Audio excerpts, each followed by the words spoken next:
নোয়াখালী জেলা শহরের Maijdee housing estate central road এলাকায় ডাক্তার মজিবুল হক ইএনটি হাসপাতালে ভুল চিকিৎসায় রিঙ্কি আক্তার নামে এক তরুণীর মৃত্যুর অভিযোগ উঠেছে। রোগী আমার নাতিন ভুল চিকিৎসা মারা গেছে ডাক্তারের অবহেলাতে।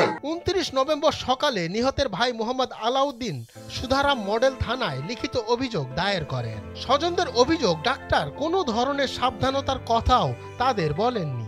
লেজার ট্রিটমেন্ট করছে নাকে, ও বলা লেজার ট্রিটমেন্ট করছে ডাক্তার, দুটোটা একত্র করছে, নাকে দিয়ে না বেশি রক্ত গেছে। কিছু দেয় না, কোনো ক্ষতি না, কিছু বলে না, কোনো ক্ষতি হবে আল্লাহ ভরসা। অভিযোগে বলা হয় গত 25 নভেম্বর ডাক্তার মোহাম্মদ মজিবুল হক রোগী রিঙ্কির অস্ত্রোপচার করেন এবং এরপর দ্রুত ছাড়পত্র দেন। বাড়িতে নেওয়ার পর তলপেটে ব্যথা ও অতিরিক্ত রক্তপাত শুরু হলে বিষয়টি চিকিৎসককে জানানো হলেও তিনি গুরুত্ব দেননি।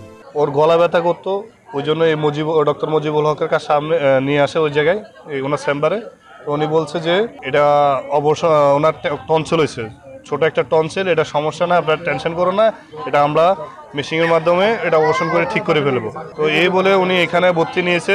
অপারেশন করার পরে ওর রক্তক্ষরণ হইতেছে, কিন্তু ওর চিকিৎসা ঠিক মতন হয়নি, অপারেশনটা ঠিক মতন হয়নি।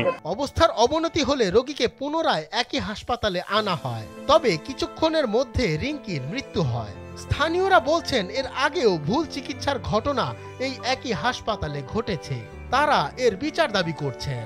এই হাসপাতালে এরকম ঘটনা ঘটে থাকে, আরো কয়েকটা ঘটনা ঘটছিল।